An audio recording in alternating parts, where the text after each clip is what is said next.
शिवतनुजवरिष्ठं सर्वकल्याणमूर्तिं परशुकमलहस्तं भूषितं मोदगेन अरुणकुसुममाला व्याललम्बोदरं तं मम हृदयनिवासं श्रीगणेशं नमामि। ॐ गणेश्वराय नमः। ॐ गणग्रीडाय नमः। ॐ गणनाथाय नमः। ॐ गणाधिपाय नमः। ॐ एकदंष्ट्राय नमः। ॐ वक्रतुण्डाय नमः। ॐ गजवक्त्राय नमः। ॐ महोदराय नमः। ॐ लम्बोदराय नमः। ॐ धूम्रवर्णाय नमः। ॐ विकटाय नमः। ॐ विघ्ननायकाय नमः। ॐ सुमुखाय नमः। ॐ दुर्मुखाय नमः। ॐ बुद्धाय नमः। ॐ विघ्नराजाय नमः। ॐ गजाननाय नमः। ॐ भीमाय नमः। ॐ प्रमोदाय नमः। ॐ आनन्दाय नमः। ॐ सुरानन्दाय नमः। ॐ मदोत्कटाय नमः। ॐ हेरम्बाय नमः। ॐ शम्बराय नमः। ॐ शम्भवे नमः। ॐ लम्बकर्णाय नमः। ॐ महाबलाय नमः। ॐ नन्दनाय नमः। ॐ अलम्पटाय नमः। ॐ भीमाय नमः। ॐ मेघनादाय नमः। ॐ गणञ्जयाय नमः। ॐ विनायकाय नमः। ॐ विरूपाक्षाय नमः। ॐ धीराय नमः। ॐ शूराय नमः। ॐ वरप्रदाय नमः। ॐ महागणपतये नमः। ॐ बुद्धिप्रियाय नमः। ॐ क्षिप्रप्रसादनाय नमः। ॐ रुद्रप्रियाय नमः। ॐ गणाध्यक्षाय नमः। ॐ उमापुत्राय नमः। ॐ अघनाशनाय नमः। ॐ कुमारगुरवे नमः। ॐ ईशानपुत्राय नमः। ॐ मूषिकवाहनाय नमः। ॐ सिद्धिप्रदाय नमः। ॐ सिद्धिपतये नमः। ॐ सिद्धये नमः। ॐ सिद्धिविनायकाय नमः। ॐ विघ्नाय नमः। ॐ तुङ्गभुजाय नमः। ॐ सिंहवाहनाय नमः। ॐ मोहिनीप्रियाय नमः। ॐ कटिङ्कटाय नमः। ॐ राजपुत्राय नमः। ॐ शकलाय नमः। ॐ संमिताय नमः। ॐ अमिताय नमः। ॐ कूष्माण्डगणसम्भूताय नमः। ॐ दुर्जयाय नमः। ॐ धूर्जयाय नमः। ॐ अजयाय नमः। ॐ भूपतये नमः। ॐ भुवनेशाय नमः। ॐ भूतानां पतये नमः। ॐ अव्ययाय नमः। ॐ विश्वकर्त्रे नमः। ॐ विश्वमुखाय नमः। ॐ विश्वरूपाय नमः। ॐ निधये नमः। ॐ घृणये नमः। ॐ कवये नमः। ॐ कवीनां वृषभाय नमः। ॐ ब्रह्मण्याय नमः। ॐ ब्रह्मणस्पतये नमः। ॐ ज्येष्ठराजाय नमः। ॐ निधिपतये नमः। ॐ निधिप्रियपतिप्रियाय नमः। ॐ हिरण्मयपुरान्तस्थाय नमः। ॐ सूर्यमण्डलमध्यगाय नमः ॐ कराहदिध्वस्तसिन्धुसलिलाय नमः ॐ पूषदन्तभृते नमः ॐ उमाङ्गकेलिकुतुकिने नमः ॐ मुक्तिदाय नमः ॐ कुलपालकाय नमः ॐ किरीटिने नमः ॐ कुण्डलिने नमः ॐ हारिणे नमः ॐ वनमालिने नमः ॐ मनोमयाय नमः ॐ वैमुख्यगददृश्यश्रियै नमः ॐ पादाहत्याजिदक्षितये नमः ॐ सद्योजाताय नमः ॐ स्वर्णभुजाय नमः ॐ मेखलिने नमः ॐ दुर्निमित्तहृदे नमः ॐ दुःस्वप्नहृते नमः ॐ प्रहसनाय नमः ॐ गुणिने नमः ॐ नादप्रतिष्ठिताय नमः ॐ सुरूपाय नमः ॐ सर्वनेत्राधिवासाय नमः ॐ वीरासनाश्रयाय नमः ॐ पीताम्बराय नमः ॐ खड्गधराय नमः ॐ खण्डेन्दुकृतशेखराय नमः ॐ चित्राङ्गश्यामदशनाय नमः ॐ बालचन्द्राय नमः ॐ चतुर्भुजाय नमः ॐ योगाधिपाय नमः ॐ तारकस्थाय नमः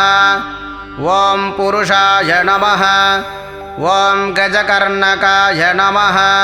ॐ गणाधिराजाय नमः ॐ विजयस्थिराय नमः ॐ गणपतये नमः ॐ ध्वजिने नमः ॐ देवदेवाय नमः ॐ स्मरप्राणदीपकाय नमः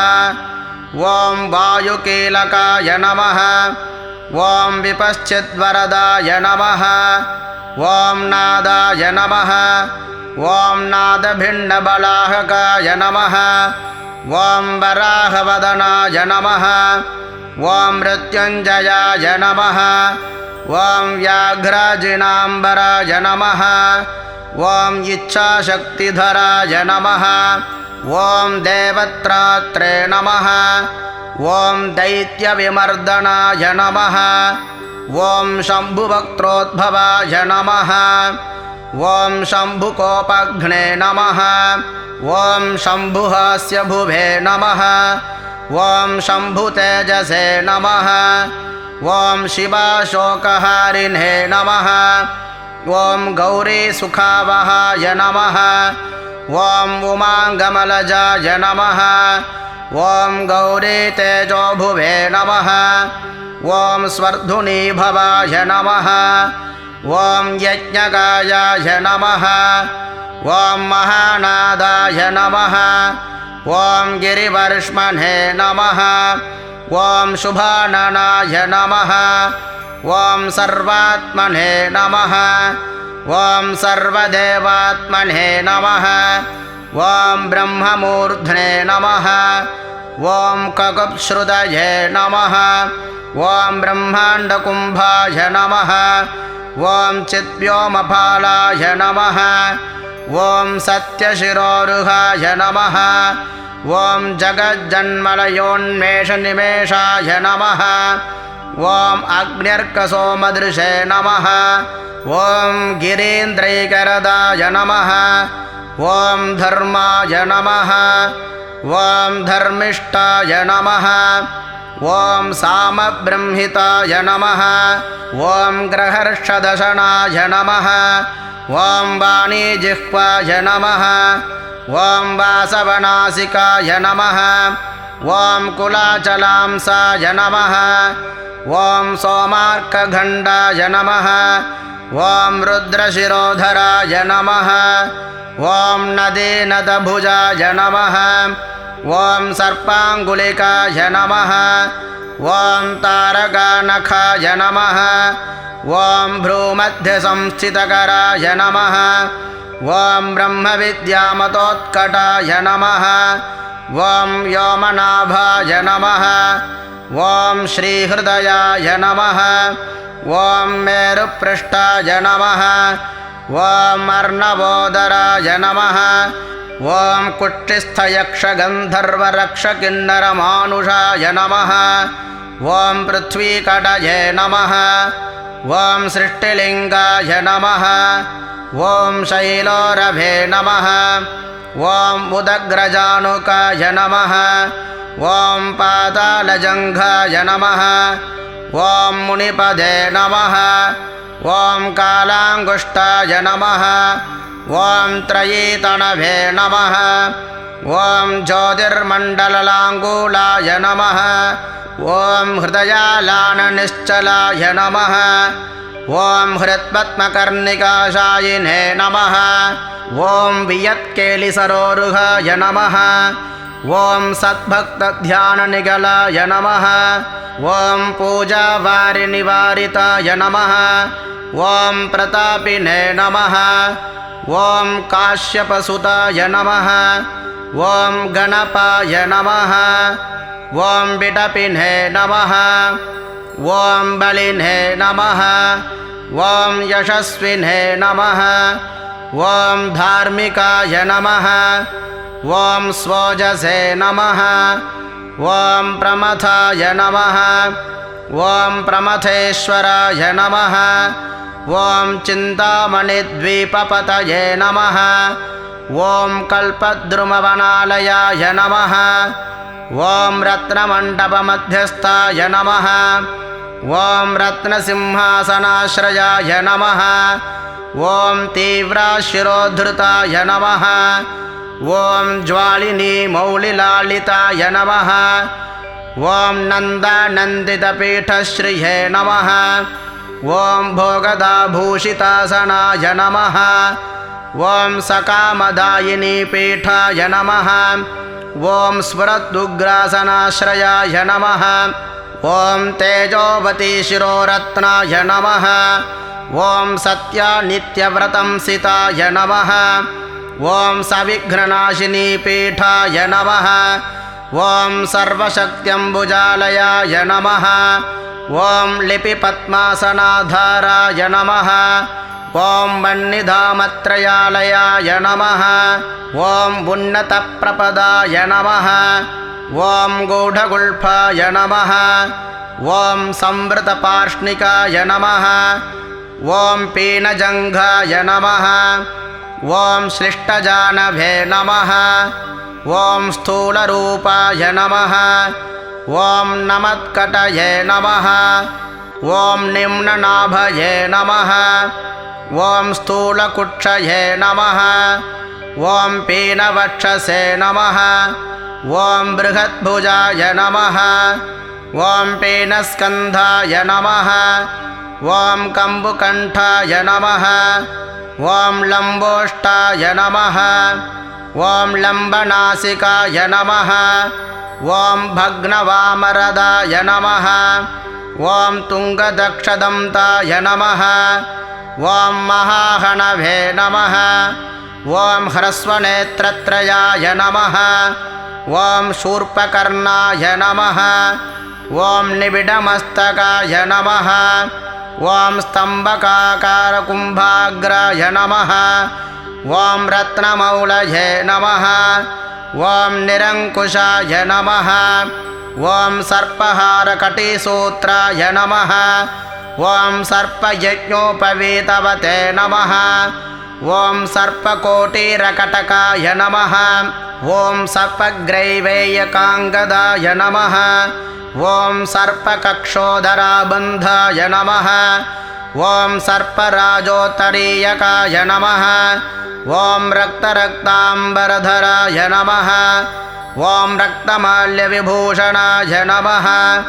ॐ रक्तेक्षणाय नमः ॐ रक्तकराय नमः ॐ रक्तदालोष्टपल्लवाय नमः ॐ श्वेताय नमः ॐ श्वेताम्बरधराय नमः ॐ श्वेतमाल्यविभूषणाय नमः ॐ श्वेतातपत्ररुचिराय नमः ॐ श्वेतचामरवीजिताय नमः ॐ सर्वावयवसम्पूर्णाय नमः ॐ सर्वलक्षणलक्षिताय नमः ॐ सर्वाभरणभूषाढ्याय नमः ॐ सर्वशोभासमन्विताय नमः ॐ सर्वमङ्गलमाङ्गल्याय नमः ॐ सर्वकारणकारणाय नमः ॐ सर्वदैककराय नमः ॐ शाङ्गिने नमः ॐ बीजापूरगदाधराय नमः ॐ इक्षुचापधराय नमः ॐ शूलिने नमः ॐ चक्रपाणये नमः ॐ सरोजभृते नमः ॐ पाशिने नमः ॐ घृतोत्पलाय नमः ॐ शालिने नमः ॐ मञ्जरीभृते नमः ॐ स्वदन्तभृते नमः ॐ कल्पवल्लीधराय नमः ॐ विश्वाभयदैककराय नमः ॐ वशिने नमः ॐ अक्षमालाधराय नमः ॐ ज्ञानमुद्रावते नमः ॐ मुद्गरायुधाय नमः ॐ पूर्णपात्रिणे नमः ॐ कम्बुधराय नमः ॐ विधूतारिसमूहकाय नमः ॐ मातलुङ्गधराय नमः ॐ चूतकलिकाभृते नमः ॐ कुठारवते नमः ॐ पुष्करस्थस्वर्णघटीपूर्णरत्नाभिवर्षकाय नमः ॐ भारतीसुन्दरीनाथाय नमः ॐ विनायकरतिप्रियाय नमः ॐ महालक्ष्मीप्रियतमाय नमः ॐ सिद्धलक्ष्मीमनोहराय नमः ॐ रमारामेशपूर्वाङ्गाय नमः ॐ दक्षिणोमामहेश्वराय नमः ॐ महीवराहवामाङ्गाय नमः ॐ रतिगन्धर्पपश्चिमाय नमः ॐ आमोदमोदजननाय नमः ॐ सप्रमोदप्रमोदनाय नमः ॐ समेधितसमृद्धश्रिये नमः ॐ बुद्धिसिद्धिप्रवर्तकाय नमः ॐ दत्तसौमुख्यसुमुखाय नमः ॐ कान्तिकन्दलिताश्रयाय नमः ॐ मदनावत्याश्रिताङ्घ्रये नमः ॐ कृतवैमुख्यदुर्मुखाय नमः ॐ विघ्नसंवल्लतोपघ्नाय नमः ॐ सदोर्निद्रमदद्रवाय नमः ॐ विघ्नगृन्निघ्नचरणाय नमः ॐ द्राविणीशक्तिसत्कृताय नमः ॐ तीव्रप्रसन्ननयनाय नमः ॐ ज्वालिनीपालनैकदृशे नमः ॐ मोहिनीमोहनाय नमः ॐ भोगदायिनी कान्तिमण्डिताय नमः ॐ कामिनीकान्तवक्त्रश्रिये नमः ॐ अधिष्ठितवसुन्धराय नमः ॐ वसुधारामणोमोदमहाराङ्खनिधिप्रभवे नमः ॐ नमद्वसुमतीमौलिमहापद्मनिधिप्रभवे नमः ॐ सर्वसद्रुद्रसंसेव्याय नमः ॐ शोचिष्केशहृदाश्रयाय नमः ॐ ईशानमूर्ध्ने नमः ॐ देवेन्द्रशिखाय नमः ॐ पवननन्दनाय नमः ॐ उग्राय नमः ॐ प्रत्यग्रनयनाय नमः ॐ दिव्यास्त्राणां प्रयोगवेत्रे नमः ॐ ऐरावतादिसर्वाशा वारणाभरणप्रियाय नमः ॐ वज्रास्त्रपरिवाराय नमः ॐ गणचण्डसमाश्रयाय नमः ॐ जयाय नमः ॐ जयपरिवाराय नमः ॐ विजयाय नमः ॐ विजयावहाय नमः ॐ अजितार्चितपादाब्जाय नमः ॐ नित्यानित्यावतंसिताय नमः ॐ विलासिनीकृतोल्लासाय नमः ॐ शौण्डिने नमः ॐ सौन्दर्यमण्डिताय नमः ॐ अनन्तानन्दसुखदाय नमः ॐ सुमङ्गलमङ्गलाय नमः ॐ इच्छाशक्तये नमः ॐ ज्ञानशक्तये नमः ॐ क्रियाशक्तिनिषेविताय नमः ॐ सुभगासंश्रितपदाय नमः ॐ ललिताश्रयाय नमः ॐ कामिनीकामनाय नमः ॐ कामाय नमः ॐ मानिनीकेलिलालिताय नमः ॐ सरस्वत्याश्रयाय नमः ॐ गौरीनन्दनाय नमः ॐ श्रीनिकेतनाय नमः ॐ गुरुगुप्तपदाय नमः ॐ वाचासिद्धाय नमः ॐ वागीश्वरेश्वराय नमः ॐ नलिनीकामुकाय नमः ॐ वामारामज्येष्ठमनोरमाय नमः ॐ रौद्रीमुद्रितपादाब्जाय नमः ॐ हुम्बीजाय नमः ॐ तुङ्गशक्तिकाय नमः ॐ विश्वादिजनत्रणाय नमः ॐ स्वाहाशक्तये नमः ॐ सकीलकाय नमः ॐ अमृताब्धिकृतावासाय नमः ॐ मतघूर्णितलोचनाय नमः ॐ उच्छिष्टगणाय नमः ॐ उच्छिष्टगणेशाय नमः ॐ गणनायकाय नमः ॐ सार्वकालिकसंसिद्धये नमः ॐ नित्यशैवाय नमः ॐ दिगम्बराय नमः ॐ अनपाय नमः ॐ अनन्ददृष्टये नमः ॐ अप्रमेयाय नमः ॐ अजरामराय नमः ॐ अनाविलाय नमः ॐ अप्रतिरथाय नमः ॐ अच्युताय नमः ॐ अमृताय नमः ॐ अक्षराय नमः ॐ अप्रतर्क्याय नमः ॐ अक्षयाय नमः ॐ अजय्याय नमः ॐ अनाथाय नमः ॐ अनामयाय नमः ॐ अमोघसिद्धये नमः ॐ अद्वैताय नमः ॐ अघोराय नमः ॐ अप्रतिमाननाय नमः ॐ अनाकाराय नमः ॐ अभिभूम्यग्निबलघ्ने नमः ॐ अव्यक्तलक्षणाय नमः ॐ आधारपीठाय नमः ॐ आधाराय नमः ॐ आधाराधेयवर्जिताय नमः ॐ आकुवाहनकेतनाय नमः ॐ आशापूरकाय नमः ॐ आकुमहारणाय नमः ॐ इक्षुसागरमध्यस्थाय नमः ॐ इक्षुभक्षणलालसाय नमः ॐ इक्षुचापातिरेकश्रिये नमः ॐ इक्षुचापनिषेविताय नमः ॐ इन्द्रकोपसमानश्रिये नमः ॐ इन्द्रनीलसमद्युतये नमः ॐ इन्दीवरदलश्यामाय नमः ॐ इन्दुमण्डलनिर्मलाय नमः ॐ इन्द्रप्रियाय नमः ॐ इडाभागाय नमः ॐ इडाधाम्ने नमः ॐ इन्दिराप्रियाय नमः ॐ इक्ष्वाकुविघ्नविध्वंसिने नमः ॐ इति कर्तव्यतेप्सिताय नमः ॐ ईशानमौलये नमः ॐ ईशानाय नमः ॐ ईशानसुताय नमः ॐ ईशघाय नमः ॐ ईशनत्रयकल्पान्ताय नमः ॐ ईहामात्रविवर्जिताय नमः ॐ उपेन्द्राय नमः ॐ उडुभृन्मौलये नमः ॐ उडेरगबलिप्रियाय नमः ॐ उन्नताननाय नमः ॐ उत्तुङ्गाय नमः ॐ उदराय नमः ॐ त्रिदशाग्रण्यै नमः ॐ ऊर्जस्वते नमः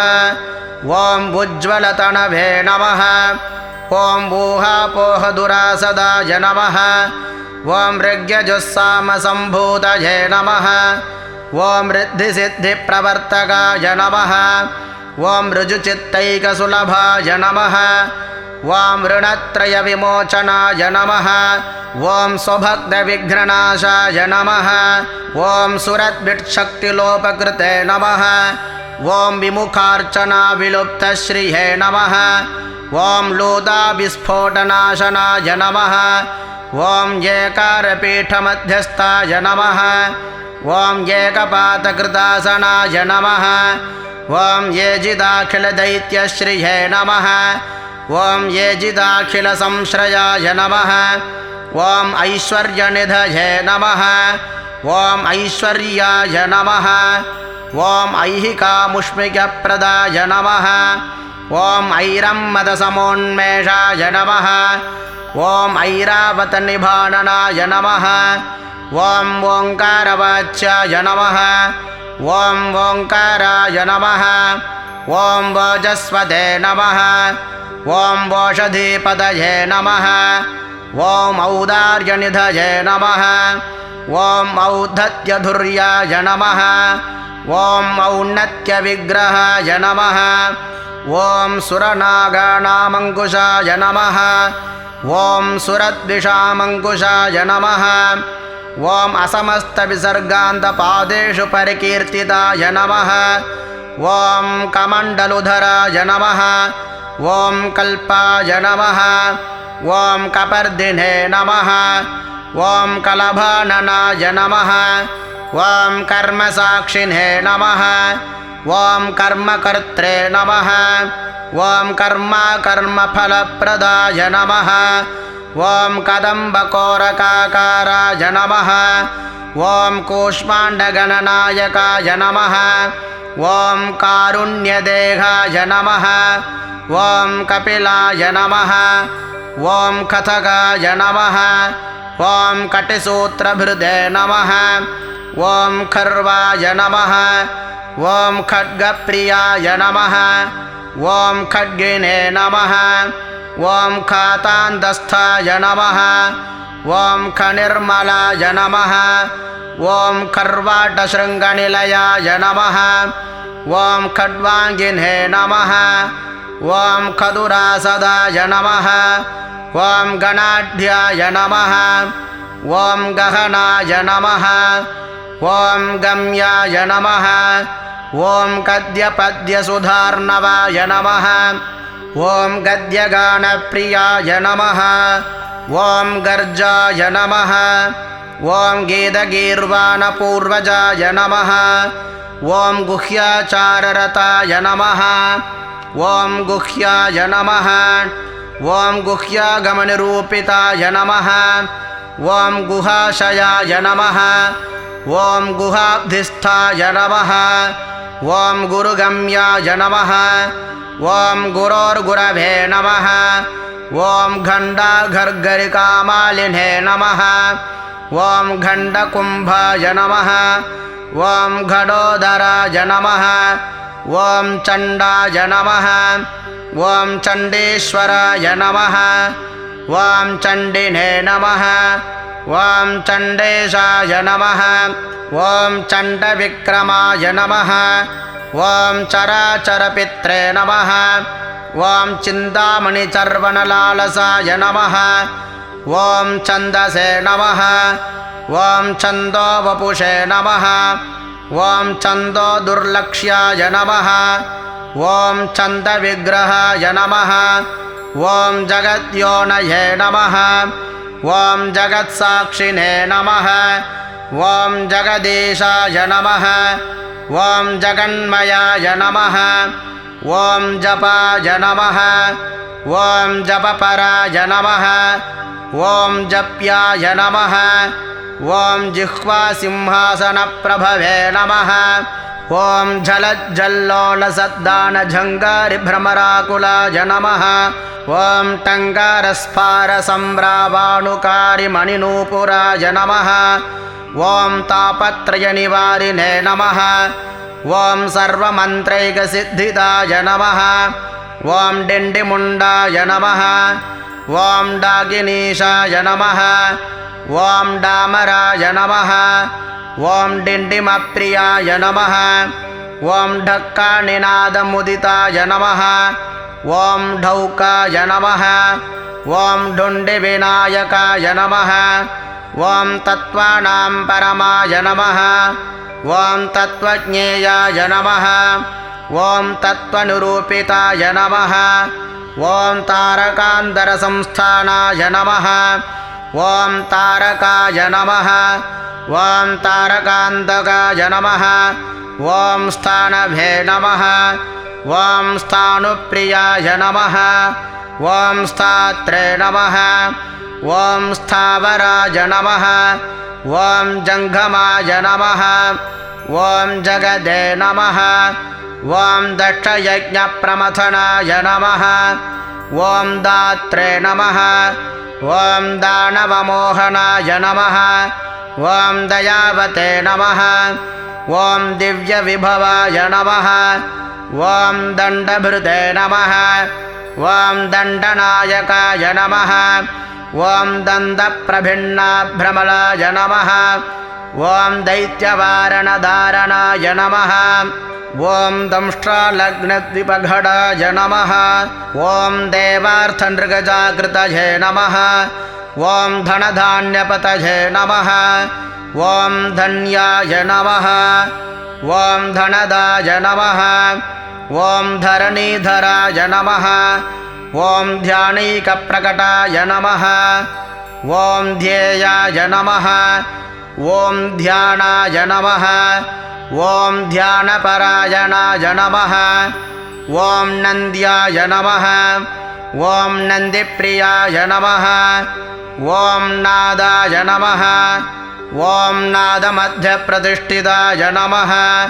ॐ निष्कलाय नमः ॐ निर्मलाय नमः ॐ नित्याय नमः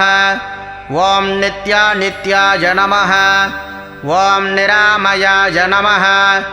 ॐ परं व्योम्ने नमः ॐ परन्धाम्ने नमः ॐ परमात्मने नमः ॐ परम्पदाय नमः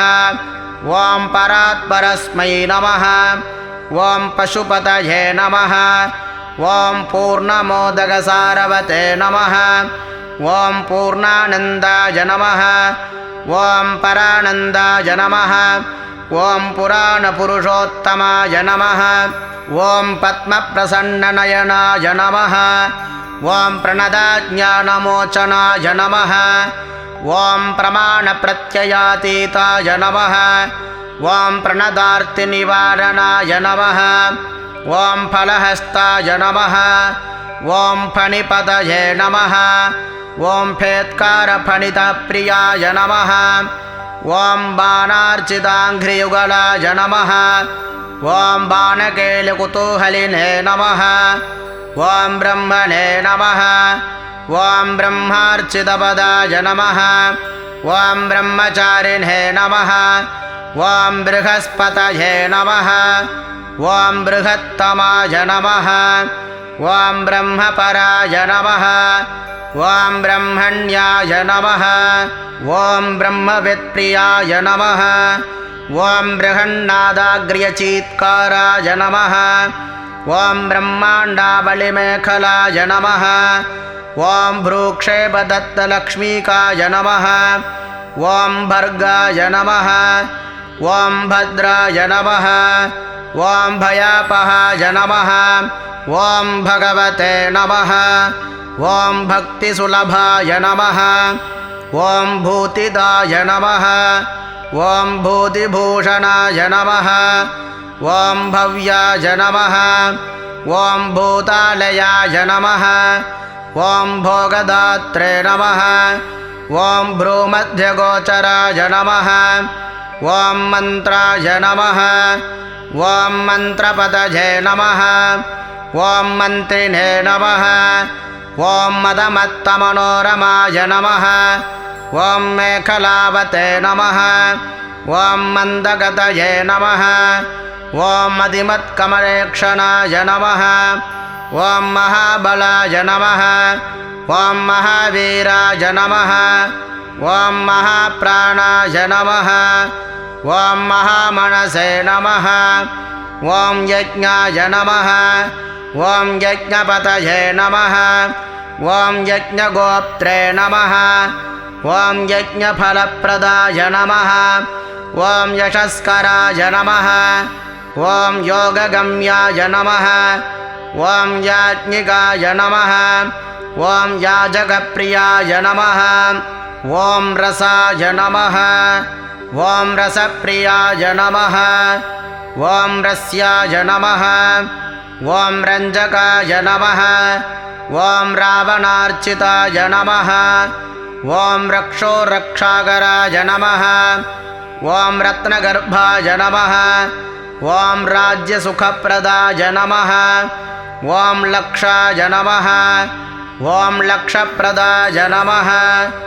ॐ लक्ष्याय नमः ॐ लयस्थाय नमः ॐ लड्डुगप्रियाय नमः ॐ लास्यप्रियाय नमः ॐ लास्यपदाय नमः ॐ लाभकृल्लोकविश्रुताय नमः ॐ वरेण्याय नमः ॐ वह्निवदनाय नमः ॐ वन्द्याय नमः ॐ वेदान्तगोचराय नमः ॐ विकर्त्रे नमः ॐ विश्वतश्चक्षुषे नमः ॐ विधात्रे नमः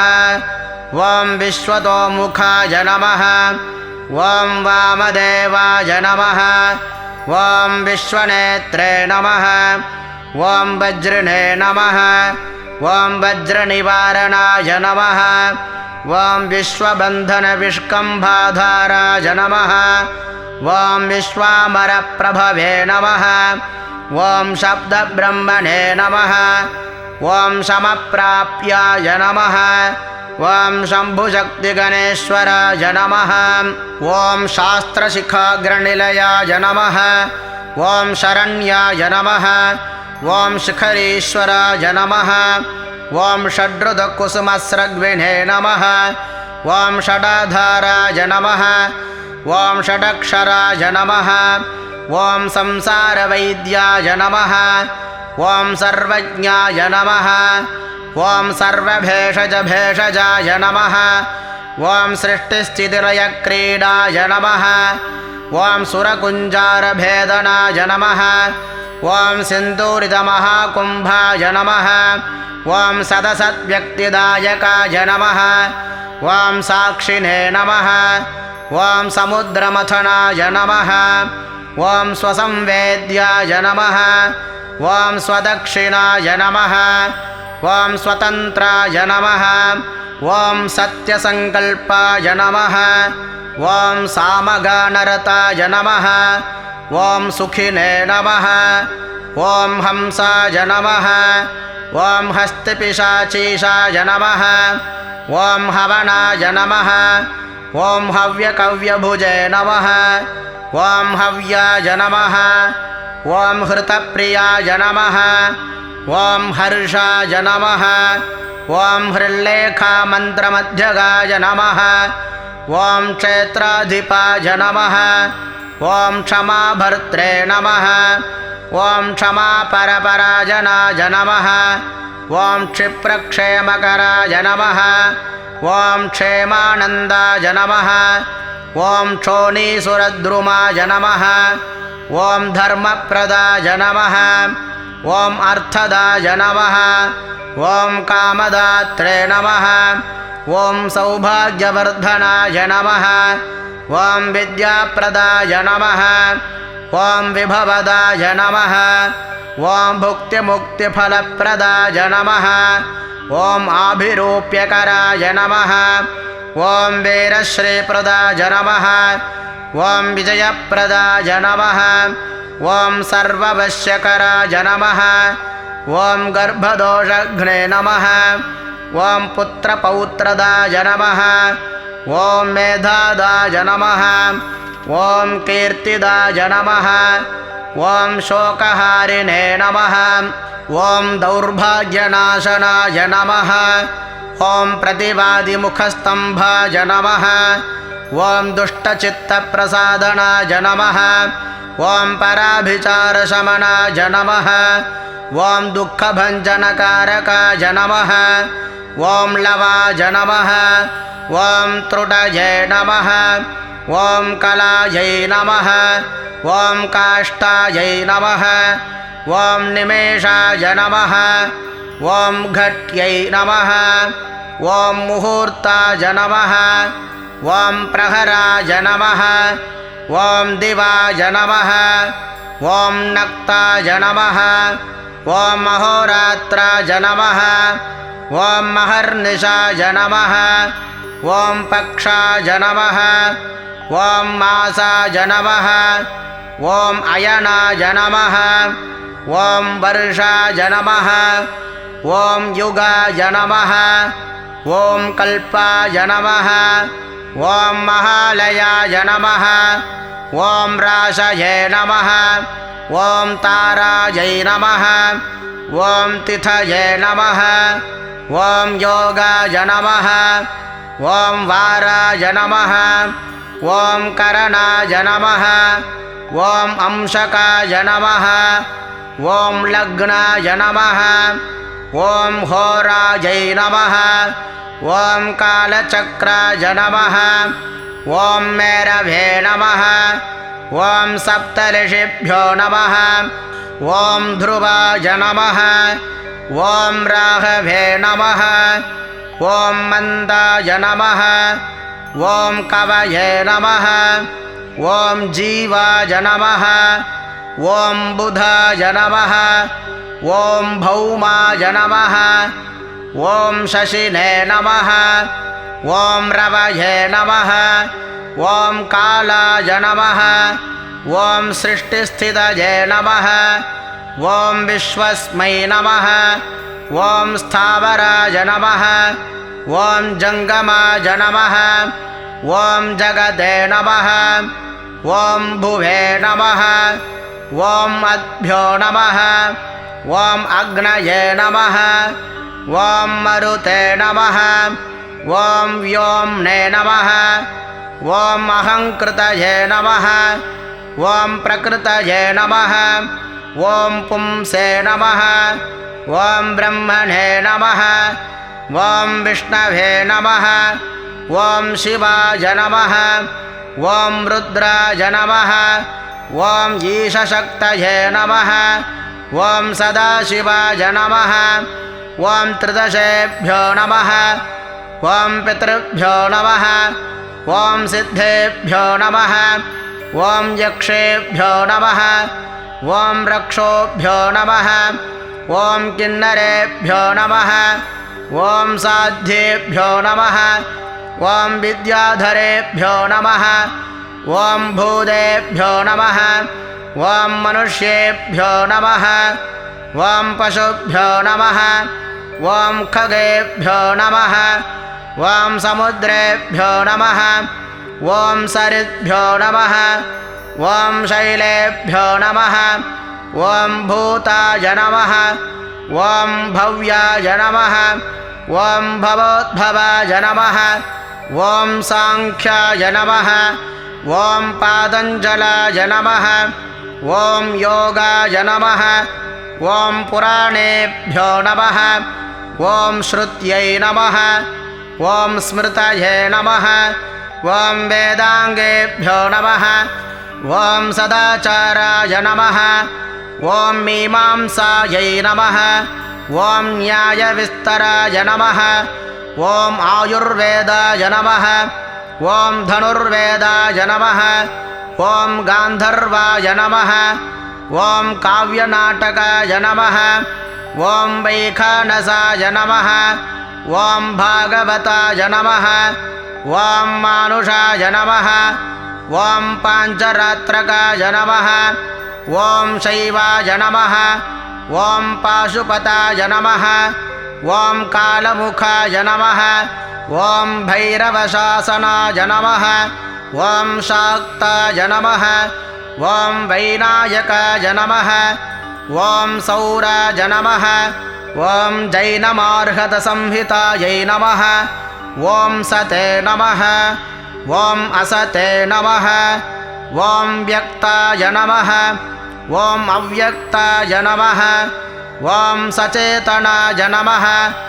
ॐ अचेतनाय नमः ॐ बन्धाय नमः ॐ मोक्षाय नमः ॐ सुखाय नमः ॐ भोगाय नमः ॐ योगाय नमः ॐ सत्याय नमः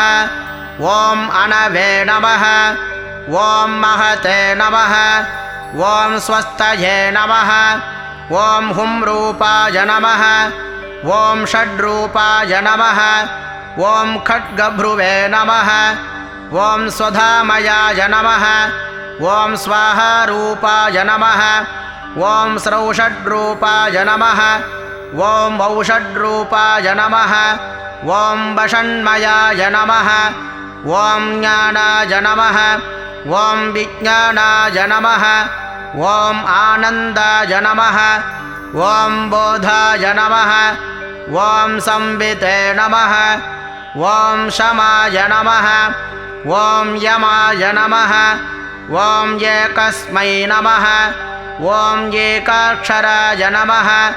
ॐ एकाक्षरपरायणाय नमः ॐ एकाग्रधिये नमः ॐ एकवीराय नमः ॐ एकानेकस्वरूपधृते नमः ॐ द्विरूपाय नमः ॐ द्विभुजाय नमः ॐ द्व्यक्षाय नमः ॐ द्विरदाय नमः ॐ द्विपरक्षकाय नमः ॐ द्वैमातुराय नमः ॐ द्विवदनाय नमः ॐ द्वन्द्वातीताय नमः ॐ द्वयातिगाय नमः ॐ त्रिधाम्ने नमः ॐ श्रीकराय नमः ॐ त्रेतायै नमः ॐ त्रिवर्गफलदायकाय नमः ॐ त्रिगुणात्मने नमः ॐ त्रिलोकादये नमः ॐ त्रिशक्तिशाय नमः ॐ त्रिलोचनाय नमः ॐ चतुर्बाहवे नमः ॐ चतुर्दन्ताय नमः ॐ चतुरात्मने नमः ॐ चतुर्मुखाय नमः ॐ चतुर्विधोपायकराय नमः ॐ चतुर्विधफलप्रदाय नमः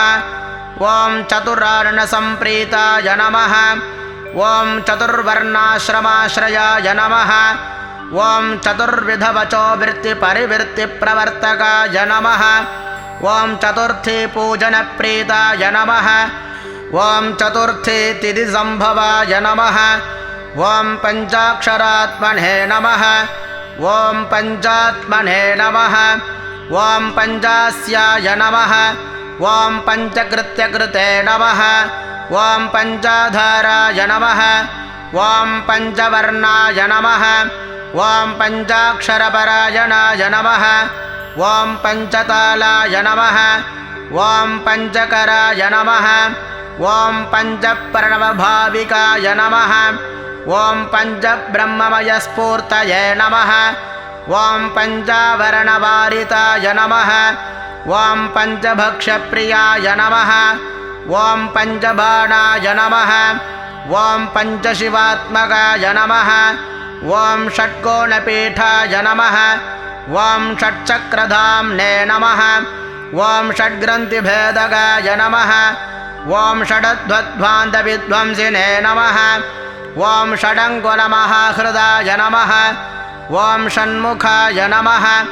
ॐ षण्मुखभ्रात्रे नमः ॐ षट्शक्तिपरिवारिताय नमः ॐ षड्वैरिवर्गविध्वंसिने नमः ॐ षडूर्मिभयभञ्जनाय नमः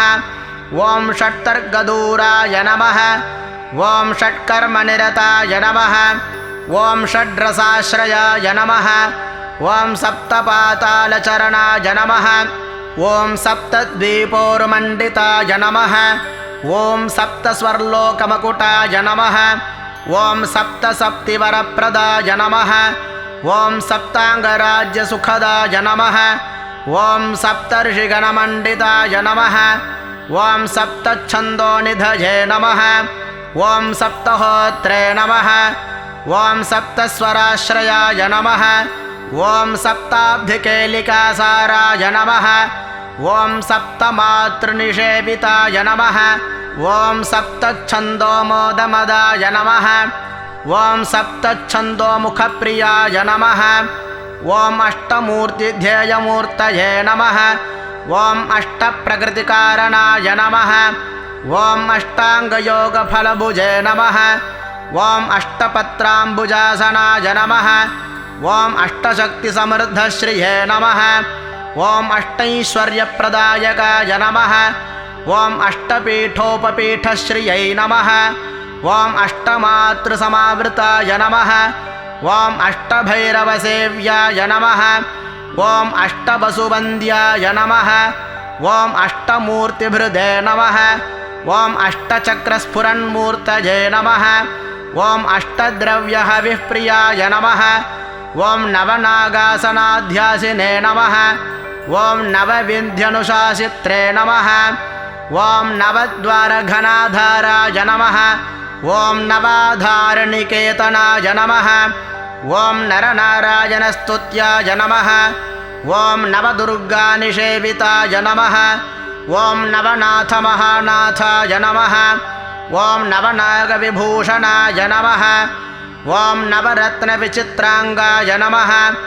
ॐ नवशक्तिशिरोद्धृताय नमः